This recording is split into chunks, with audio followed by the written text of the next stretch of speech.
Hi there, I'm Bobbie Jo with Real Talk with Bobbie Jo. Thank you so much for joining my podcast. Today I have an exciting guest. We're going to be talking all things about VA loans. So if you had any questions or inquiries about VA loans, today we have lots of answers. Mr. Bo Brimman is going to be helping us answer all of our VA questions, right? That's right. Yeah. Awesome. So who do you work for? I'm with Union Home Mortgage. Wonderful. That's a local company here. Yeah. Well, so we're nationwide. I'm based in Tacoma is our office, but we started in Cleveland, Ohio. Oh, so that's a long ways from here. But the headquarters is, yeah. But at least you have a big service area then, because you can service people if they're moving. I'm sure you can refer them to someone in a different state. What is it? 48 states that we cover, everything except New York and Hawaii. Okay. Well, So if you were a VA buyer, what would you need to qualify to be a VA buyer? Pardon me. Yeah, no, great question. So basically that's, the VA home loan benefit is for active duty service members or, retired as well. Generally, if you've had 2 years of service or 90 days of active duty, you're going to qualify. There's some other ways too. If you've been in the reserves for 6 years, you would qualify. If you were discharged due to a disability that happened in the military, then you may not need as much time to qualify. But basically, service members active and retired. And do the benefits pass to people's children or wives? It's a good question. So in some cases for wives, it would, like if a spouse, if the service member died while in service, and if the spouse is not remarried since, then they could possibly still utilize the VA benefit on their own. Okay, so I currently have a VA loan through my husband on our current home. So if he were to pass away before me and say that I wanted to change houses, I sold my house to clear up his eligibility, would I be able to reuse it? Probably not, no, unless he passed while in service. Darn it. And he's a retired Marine, right? Uh-huh. Yeah. I mean, once a Marine, always a Marine. Correct. Correct. So they have to be active duty in order for that to work. Yes. Okay. Yeah. Well, that was good to learn. Yeah. So when you're trying to apply for a VA loan, first off, what is the benefit? Like if say that I'm a veteran just got out of the military and I qualify, say, for a conventional loan too, or FHA, what would be the benefit to applying for the VA loan? Yeah, no, it's a good question. And personally, I love, we handle all sorts of loans. We do conventional and FHA and USDA and VA, but my favorite is the VA, program. And the benefits really are typically you're going to have a lower interest rate. You never have mortgage insurance. You can go in with zero down payment, which is, pretty unique to that program as well. So those are some of the big benefits to the VA program. And then, well, you and I had talked about this before, but if you have a VA loan, there's a program called an IRRRL loan, interest rate reducing refinance loan. And it's basically a streamlined refinance for VA clients where we typically don't have to check credit. We don't have to pull another appraisal. We don't have to verify income again. It's a very streamlined and inexpensive way to refinance when rates drop and there's an opportunity to save some money. So anyone who's bought a home right now, or say the last year and a half or so, and they're in the 6 to 7% interest rate, and then if they go down to 5%, anyone at 6%, if they go down a whole percentage, it would behoove them to refinance. And you're saying if they have a VA loan, there's a VA or streamline loan. It's called an IRRRL. It's called an IRRRL. Yeah, IRRRL. Yeah. And I think that'll probably happen. I mean, there's no crystal ball, but I think anyone that's closing loans right now will probably have a chance to refinance within a year or two. That would be exciting. I was really hoping it was going to happen last year. The economists were saying it was going to happen, and I was banking on that, and it didn't happen. No. They dipped a little bit. I feel like every time the news will say that the interest rates are down, they're so far behind the ball because I feel like they were down, but now they're going back up. And anyone who's lost, like say 2 weeks ago, it didn't even go down that far yet. It's like when it fluctuates. But when they say it on the news, whenever I check it, I'm like, oh, I'll call you and say, hey, what are the interest rates? The news said it. And it's like, oh, well, it's not that great. Right. Yeah. Yeah. It really dipped in September. I had a few people that were having that opportunity with the IRRRL loans, but it's been stubborn since then. I think inflation's been more stubborn and rates have been a little slower to drop, but it's going to happen. Yeah. I have faith too. We're going to manifest it right now. Rates are going to drop. We're going to help a lot of people that way. For sure. So moving forward, what are some setbacks to the VA loan? Yeah. So I don't think there's a whole lot of negatives. Basically the benefits we talked about, the way the program is funded is through what's called a funding fee. And so generally when you utilize your program, the VA loan, you're going to pay a percentage upfront, called the funding fee. And so basically if your purchase price is $500,000 or your loan amount, and you're putting zero down, you're going to pay 2.25% in a funding fee.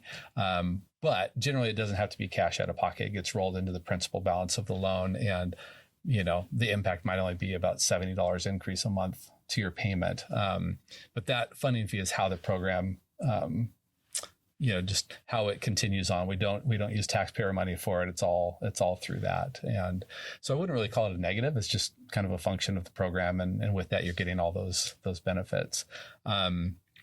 If you are receiving disability benefits through the military, then you're exempt of even having the funding fee, which is great too. Then it's super cheap to do a VA loan. And I have learned through you that if you're in the process of getting your disability accepted or being approved for disability, that if it's in a certain amount of timeline after your closing, you can be refunded if you paid a funding fee. Yeah, that's correct. And I just want to correct myself too, because on that funding fee, first time use, it's 2.15%, not 2.25. But so I had a client last year. They took out a loan and they had the funding fee, which was not a big deal.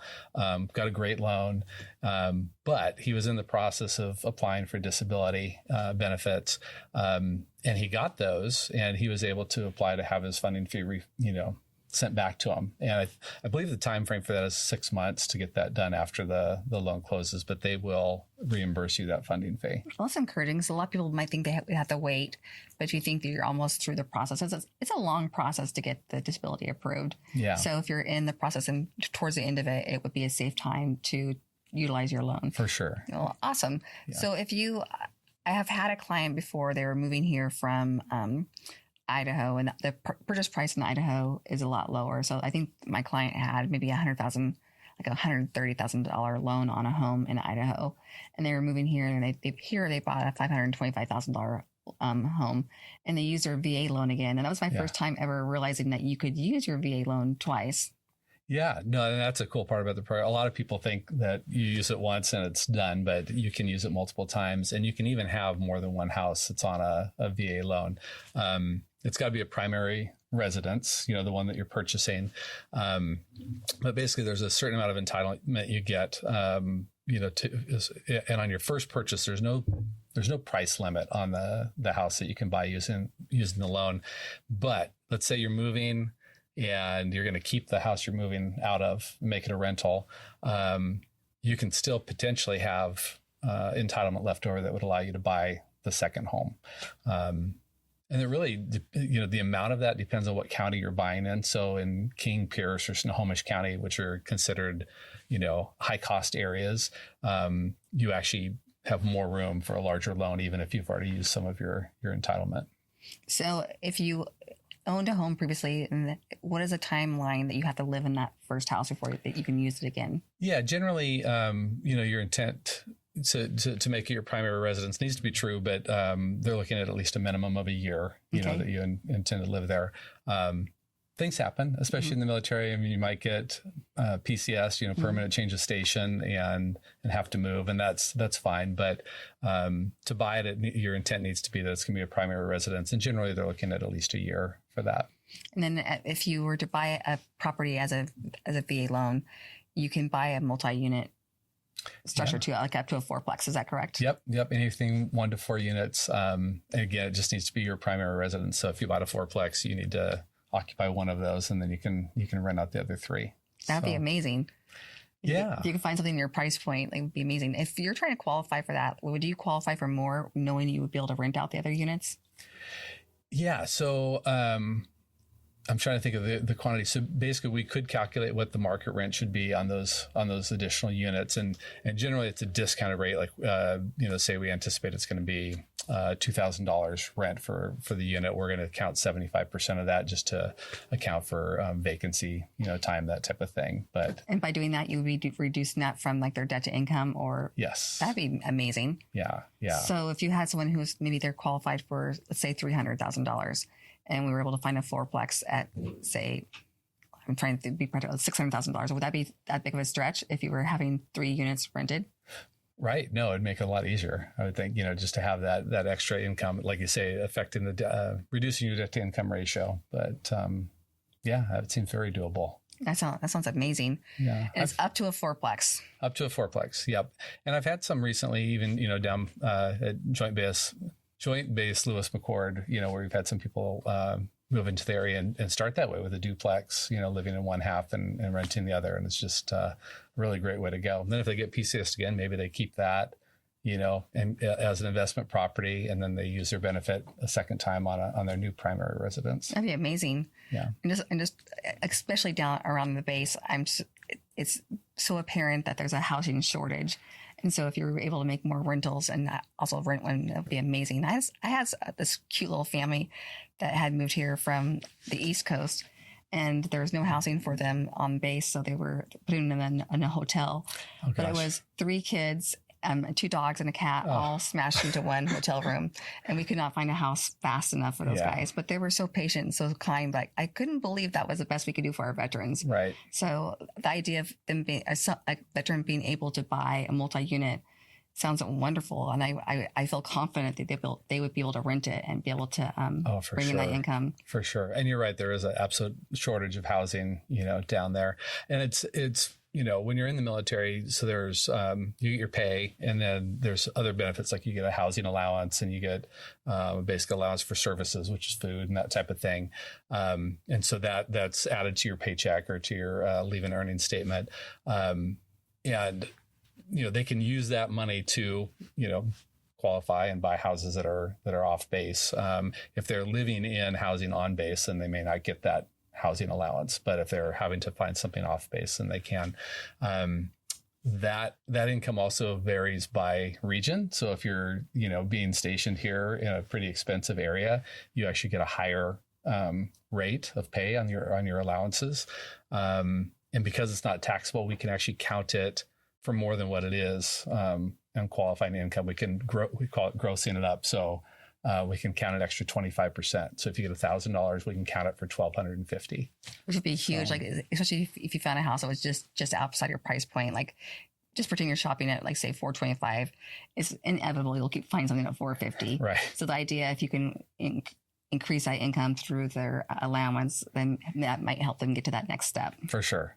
And it seems like, with your customers, doesn't that happen often where you have a budget and you might be trying to stick to it, but they might end up finding something they fall in love with that's a little bit higher. For sure. Yeah. For sure. So what are some of the, for the VA, like, from your perspective, some of the, and I know we went over some of the downfalls of it, but from your perspective, anything that might be harder to get into contract with being a VA loan?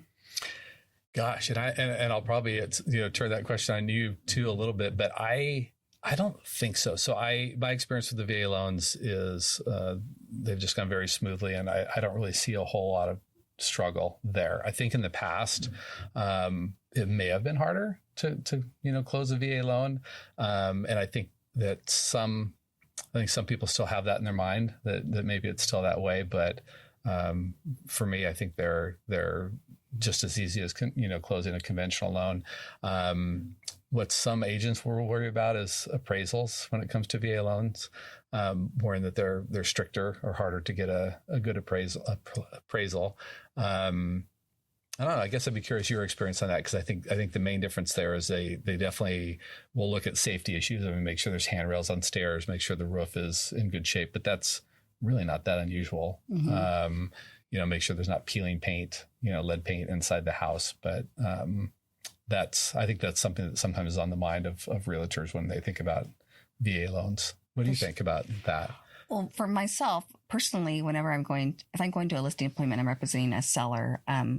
You have to go through with them, what we think we're going to price your home at, and then what kinds of loans we're going to allow offers on or accept offers for. And I always will go through that, and I will say, why would we ever discourage a VA or discriminate against a VA buyer? Yeah. Like that's not showing, very much gratitude towards our veterans. Right. So instead of that, instead of saying we won't accept VA, I always will say like, let's fix any issues I think that a VA would have a problem with. And typically for myself, especially in the Tacoma area, I feel like you'll have like the really short, steep stairs and you'll have no handrail. Yeah. So it's like, it's not going to be that hard to be able to put a handrail in here. Then also, having moss on the roof, as we live in a very wet area, right. Moss is very, very prevalent. But I feel like even right now that insurance companies are really discouraging, or they're not insuring on homes that they have any moss on the roof. So I think for myself on the listing side, I'm just trying to ready my client. So when we go on market, we can be the most marketable to all loan types, but not discourage anything with VA. And I would say I have heard the criticism with the VA appraisal, but I would feel that maybe even FHA might be even a little bit harder. I mean, they're pretty picky about paint or a hole in the carpet. Right. And so, again, I work with vendors that can, fix those things and then take a credit or be paid at closing. So if funds are tight and we can't, fix these things beforehand, I'm confident we'll be able to get more money for your home if we fix them up front. And we have solutions on how to work around you not having the funds to do it right now. Right. So I think that's part of like aligning yourself with a really good realtor on the listing side. But if you walk through a home, sometimes you'll see like all these things and people will just list a house, right? And I don't think they put very much work into it, and that's discouraging. And I think if I was representing a VA buyer in that situation, I would be like, this probably is not the best house. Like I'm not sure I can get through the appraisal process, so I probably wouldn't even put an offer on it, honestly. Yeah. And I think even though I don't feel like there's a lot of difficulties with a VA loan, I mean, having a strong realtor on your side, I think would eliminate any of those issues really. You know? So appraisal process, for me, it's been pretty quick. I think sometimes or in the past, like that would be one of the concerns is it might take too long to get the appraisal back or longer than expected. They've got 14 days to complete and return the appraisal report to us. And there have been times in the past where maybe in a remote area where there may not be a lot of VA appraisers certified. It might take a while to get them there, but my experience just over the last 3 years is we've been getting those appraisals back quickly and not really having any trouble with that. What I really like about VA appraisals, and I think this is an advantage, is the Tidewater deal, where if they look at a property and it's going to come in under value, they won't tell us what that value is yet, but they'll reach out and say, hey, we think it's going to be low. Do you want to present any comps or supporting, properties? And so that's when, we reach out to you, the agent or the listing agent, and they've got that opportunity to present, supporting comps.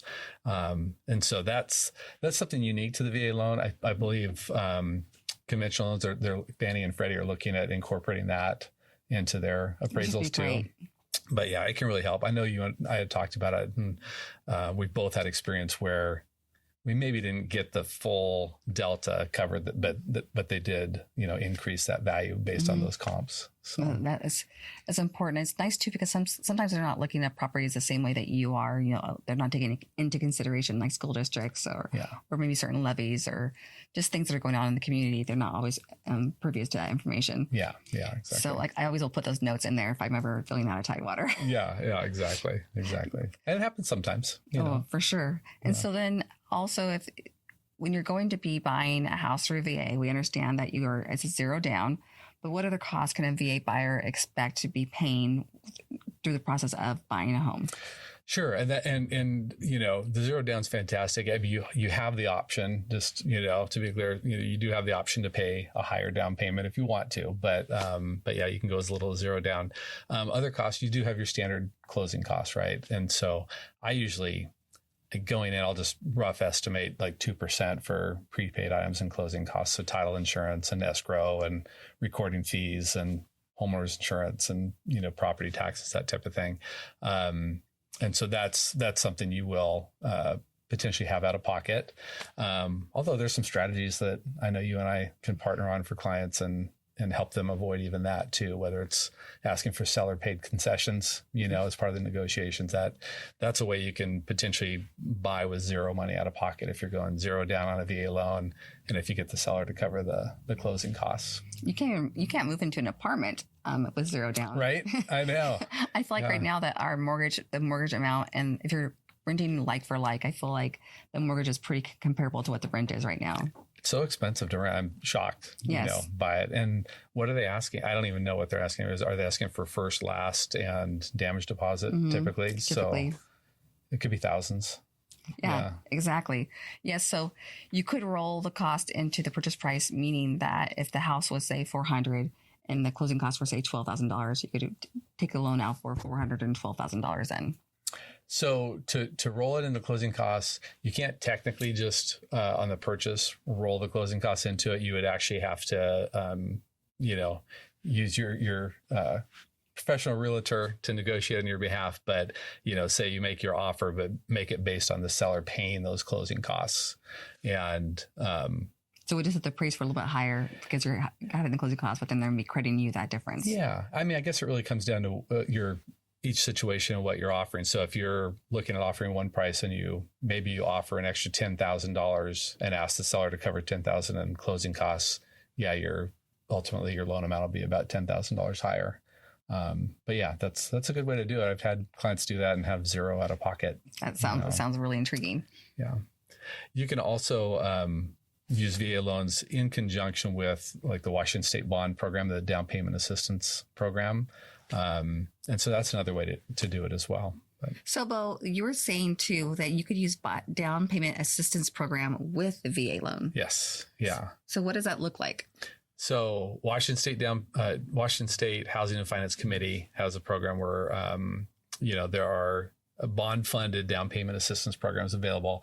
It's partially dependent on income. So there's limits to how much you can make and utilize those programs. But if you qualify, you can use it in conjunction with a conventional loan, an FHA loan, a USDA loan, or a VA loan. So, for example, if you went zero down payment on a VA loan, you could use that down payment assistance to cover all your closing costs. That's huge. Yeah. Because if you're in a scenario where there's multiple offers and you need the down payment or you need the help because you don't have any or very low money to go towards this, that would be your hooks because you're not going to ask them to give you closing costs, but you're going to be using the down payment assistance program to help you. Exactly. And it's, it's a fantastic program. As you know, I teach those classes and get people certified to use the assistance. But, if you qualify, and don't need the down payment assistance, then I would just do a straight VA loan because typically the rate is a little bit higher if you're going through the state in their program. And the rates are set for anyone that's using it. So it's not where normally the rate is adjusted by your credit score and your debt to income ratio and your loan to value. The state actually, they set, a rate for this program. And like I say, there's a little bit of a premium on that. It's a great program, but if you can qualify without needing that assistance, then I would still do it that way. For sure. Yeah. So if you're talking about credit score, so what would be the lowest credit score you could have in order to qualify for a VA loan? That's a great question. So until this morning, we required a 580 minimum credit score, which is pretty good. I mean, a lot of loans, we need 620 or 640. There's even programs that need 700, but we would go as low as 580 on a VA loan. But we had a call this morning, and it was announced that we're going to be able to go as low as 500 on a credit score for VA and FHA actually too. But that's huge. For the younger kids who are, trying to establish a credit, it's not necessarily they have bad credit. It's just they're trying to establish it. Right. So say our young veterans, then that would allow them to qualify sooner then. Yeah. That's huge. Yeah, absolutely. No, it's big. It should have a real impact and help a lot of people, So is that something you could get at any bank you go to, or is that something special where you work offers? It's going to vary. So when we were at 580, it's, that wasn't necessarily a VA regulation. That was we call it an overlay. So that was a company requirement we added on to what, the VA had. And that was true at the previous company I was at. So everywhere I've been, we required a minimum 580. basically what we did at Union Home Mortgage today is we removed our overlay. And so we're willing to go down to that 500 score. So I think that's going to open the door for a lot more buyers, especially the first time home buyer situation. Yeah, for sure. Yeah, which is such a competitive market to start with.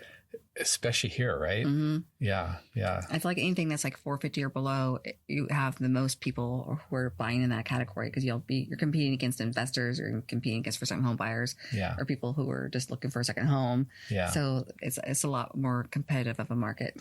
Do you feel like you're seeing an improvement in inventory? I know we talked about like the base not having a lot of housing, but overall, do you feel like you're seeing more inventory on the market?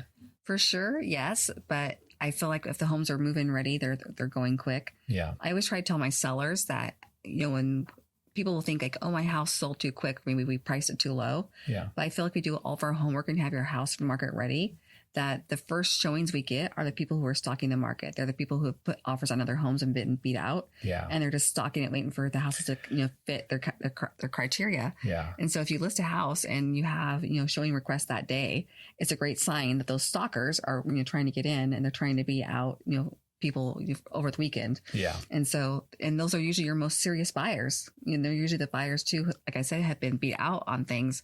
So I feel the most comfortable with them because they don't want to play games. They just want to get a house. Yeah, for sure. For sure. Yes. But if you have a house on the market for quite a while, typically I feel like it has some type of repair that needs to be done, or maybe it has a really funky floor plan.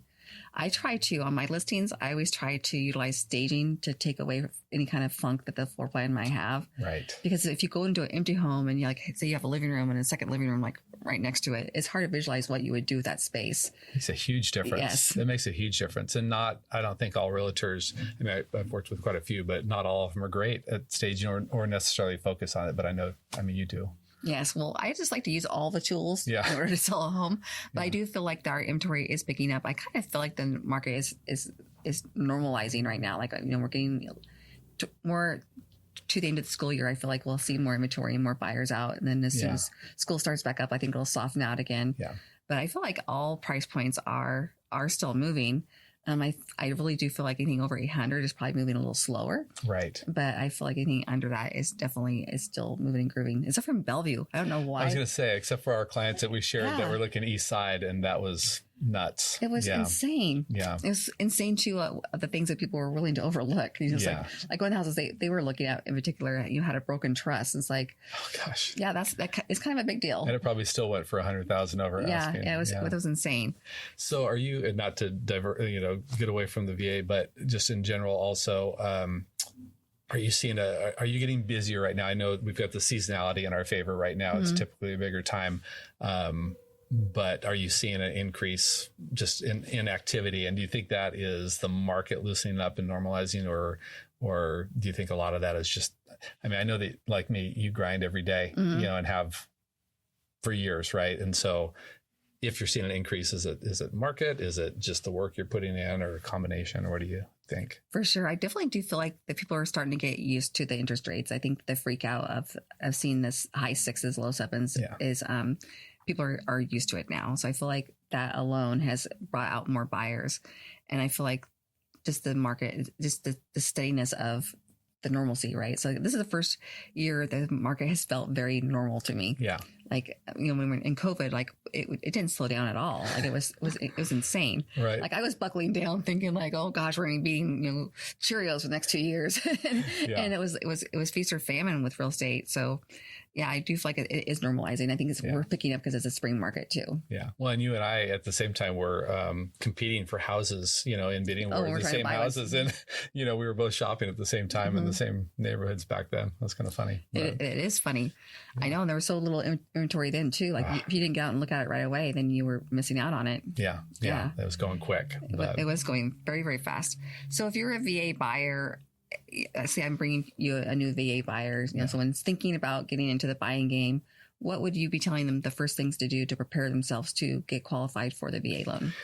Yeah. So really, and I know that you take that approach with buyers that, you want them to get pre-approved, for a couple of reasons. One, to see that they're qualified, but also it's an important exercise so that they can establish their budget, right? Mm-hmm. Find out not only what they'd be approved for, but then work with their lender to see, what they're really comfortable with, because there's a good chance that they get approved for more than what they're really going to be comfortable spending, right? But to start that process with a VA buyer, we're going to order a certificate of eligibility, or a COE, and they might already have it in hand. If not, like, I can get it in a matter of minutes. Like, I have access to order those, and the COE will tell us if they have VA benefits available. They'll tell us if any of their entitlements, been used, and if so, what's left. It'll identify if they're exempt from the funding fees, if they've, maybe if they're getting disability pay, that type of thing. And so that's one of the first things we do. If they're expecting to have eligibility, but that's not coming up, there is a process to try to apply for that. And it's, getting their discharge papers, the DD 214s, and submitting that with, what is that? I got to look at what that form was. It's a 26-1880 that we submit that with, and, trying to establish their eligibility if it's not already there. But generally it's pretty easy. I mean, for me, it's a matter of minutes to pull a COE usually, and then kind of a standard process. We have them fill out the application, which might take 5 or 10 minutes. We collect basic documents, their leaving earnings statements, a copy of their ID, maybe a couple months bank statements, and, we start working on numbers for them. Awesome. This comes up a lot. Like, people will say, like, oh, we're needing to buy a new car, or we're needing, like, they have other big purchases in line. Yeah. And I always tell them, like, just hold off. It's harder to buy the house, get qualified for the house, than it is to get qualified for a car. Yes. So let's not purchase anything big or apply for any new credit cards or anything until after we get the house. Yeah. Yes. You'd agree with this? Yeah. I'm just smiling because that is advice that I was given, I won't even say how many years ago, by like some older siblings of mine. They just said, it's a lot easier to qualify for a car after you've bought a house than it is to qualify for a house after you've bought, bought a car.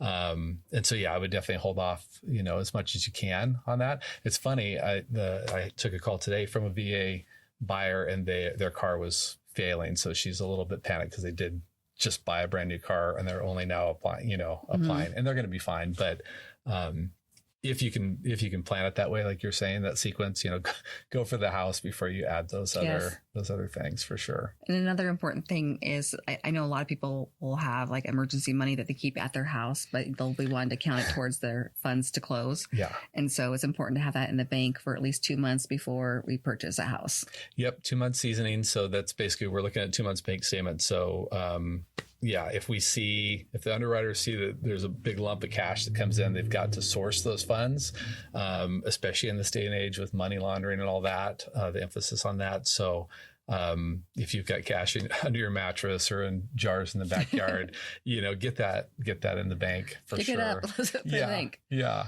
And if you're self-employed, like if it's a veteran that maybe isn't active duty anymore, but is self-employed, one of the things I run into on all types of loans is, somebody might say, hey, I make $100,000 with my business. But then we look at tax returns, and of course they're writing off every expense they possibly can to minimize their tax liability.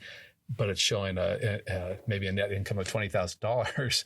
That's what we have to work from, for the most part. And so you want to be cognizant of that too. If you're self-employed, how you're reporting your income will definitely impact, what you can qualify for on a loan. That is a very good point. Yeah. I was going to tell you too on the VA loans. So you can buy existing, but you can also use them for construction. So for example, Union Home Mortgage, we do construction of permanent financing, and, whether it's a stick-built home, modular home, or even a manufactured home. And you can use your VA loan benefit for those type of financing as well. So if you're building a house, how would that work? Would it just be a budget? Like you have a builder saying that would cost $200,000 to build this house. The lot is X amount. You would put those together. Yeah. So generally that's how it works. I mean, somebody might already own a lot or they're purchasing a lot, but either way we can do it. If they're purchasing a lot, and say they're working with you to find a lot. I know you do some land deals.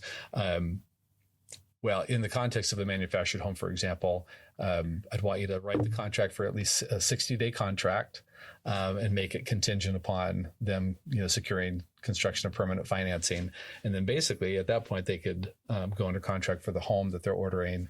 And we take about 45 days to close those construction loans. And that's why we want that 60-day contract, is just to give us time to do all that. And then when it closes, we pay the seller for the land, and then we start paying the draws to the builder for the construction. Okay.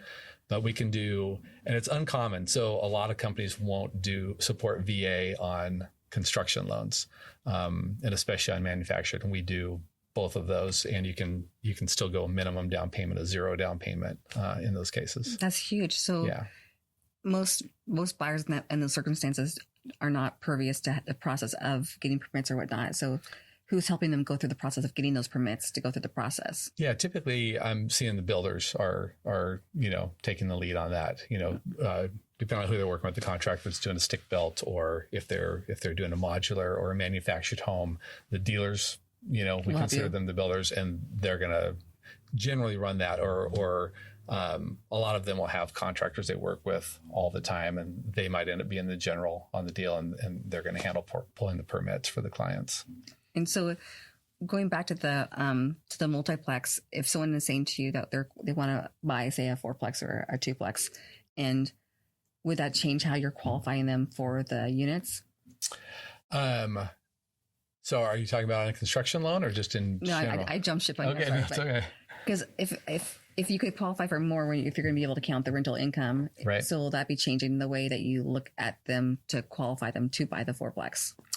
Yeah, so I'm going to plug that in. So if they're looking at a fourplex, I'd probably call you and just say, hey, Bobbie Jo, what do you think fair market rent is for these units? And I'll plug that in initially, to come up with my estimates on income. Ultimately, the underwriters are then going to double check our work, for sure. The end. But yeah, so that's kind of how it would impact. Is I'm going to look at what I normally look at, debt to income ratio, their income, and then we're going to add in what we think they can get for those other units. Awesome. And then when you're back to the construction on the same thing, because when you're buying just the land, obviously it's less, and then you're just going off of what the builder says, or the manufactured home people will say that the finished product will be. Like, will they put the two together for you? So that's interesting. So there's something called land in lieu, which if you say you already own land, whether you have a lien on it or not, but there's equity in that land, on these construction loans, we can actually use that equity as the down payment. Now, that may not apply if you're doing a VA loan and don't need a down payment. But in general, let's say you have $100,000 equity in that land, you may not need a down payment even on a conventional loan. Or even if we do a VA loan, it may still count as you having a 20% down payment. And so you're going to have a lower funding fee as well. Nice. It can even potentially cover closing costs. And so that's if you already own the land. If there's a lien on it, what we're going to do is we're going to refinance that lien for the land into the new construction loan. So we'll pay that off. It'll be all one lump sum. It'll be all one. Yeah. Yeah. And it basically, through the construction, we close the loan and then we start paying draws to the builder, or we pay off the land and such. And you're not paying a mortgage yet. You're just paying the interest on whatever draws have been paid so far. And it's not until construction's done, you've got a certificate of occupancy, and you take possession of the home, you don't have to close again. It just automatically converts to your permanent That's huge. Financing. Yeah. Because we built a house before and we had to, at the end, get an end loan. Yeah. After I was all said and done, then it was new closing costs associated with that. Right. Yeah. So I kept saying construction and permanent finance, but we also call it a one-time close because you just do it once. So then when you're applying for this loan, do you understand what your end loan rate will be, or is that fluctuating because it's so far away? It's going to be so the way we do it. It's going to be the same. We're going to lock it, and it's going to be the same rate the whole way through. Oh, that's amazing! Yeah, it's amazing. When we did it before, it was a higher rate when we were doing the construction. Then when at the end loan, we were able to lock a better rate. Yeah, and I see that when I'm competing in that marketplace. I see other companies that are doing that. So maybe somebody's going to have a 9 or a 10% rate initially, and then it's going to convert to something else later. But we're we might be looking at 7 and 8 for the whole way through, Awesome. Yeah. I like that. I think that would be a great option. So do you have to have a higher credit score in order to apply for or to qualify for the construction loan? I'm so glad you asked that. Yeah. Cause we talked about going 500 on a VA loan or FHA loan.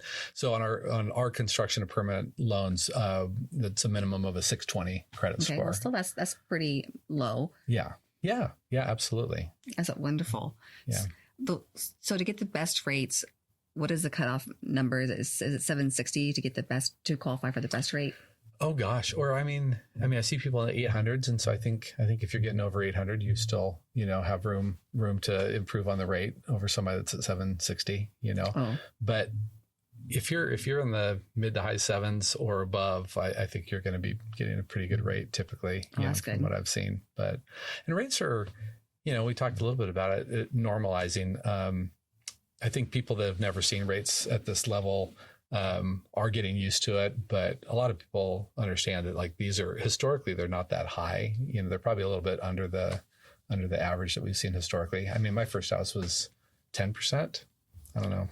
What was your rate on your first house? I think our first one was like 6 2/4. Well, that's pretty good. Yeah. We were at 10, and I almost moved to New Mexico. My dad wanted to move to Roswell, but right when he was ready to pull the trigger, rates went to 20%. So that saved me. Yes. Holy Hannah. No, ours, when I remember my husband shopped around a lot, like I did a lot of the research and figured out like, how to find a real estate agent and, looked up different homes, but then he was on the lenders and I know he was negotiating between 3 different lenders. And I want to say the first rate was like 7 1/4. Okay. Yeah. And he got them down, but we had, because of him, like when we got together, my dad always taught me if you don't have cash, you don't need it. So I always paid everything with cash. And so when my husband and I got together, I didn't have any credit because I wasn't taught to do that. Oh, yeah. But still with our children, we had them get debit cards right away, you know, when they were 13 and have a savings and a checking account. And we added our son to our credit card when he's getting ready to buy his house just to help him absorb our credit score. So he had the best rate available. Yeah, that's super smart. I didn't have that foresight, but we just kind of lucked into it. We got our kids' cards when they went to school, for emergencies. Mm-hmm. Don't use them, but use it if you need to kind of deal. And they didn't, but they graduated with 800 plus credit scores just because they were an authorized signer on our account. You don't want to do that if your score is terrible because that'll drag your kid's score down too. But, and the other thing you can do is you don't have to give them the card. You can put somebody as an authorized signer, don't give them access to the card, but they still get the benefit of being on that account. Yeah, so. That's what we did. We kept that card. It's actually okay. Safe still, but he didn't get it. Not that I don't trust my son. Like he's not a real big spender, but just for our own security. But I think all of these things we're talking about, though, is just testament to how important it is to watch your credit score and to understand where your credit is at. And if you're in the process of thinking you want to get a loan, it's imperative that you talk to a lender beforehand, because if there's things to work on, you have time to fix it. I really advise people, if you're 6 months out, great, perfect timing. Let's reach out and talk to a lender because we can find out if we need to work on something. And they only have to update things. They don't have to start the process over again. Yep, for sure. So if you have any questions about VA loans and or any other lending questions, feel free to reach out to us. Bo would be more than glad to answer your questions. For sure. Thanks for having me. You got it. Thank you. Yeah. Yes. This is exciting. This is our number 2 podcast. Thank you for being here with us. You're welcome. Good to see you. You too.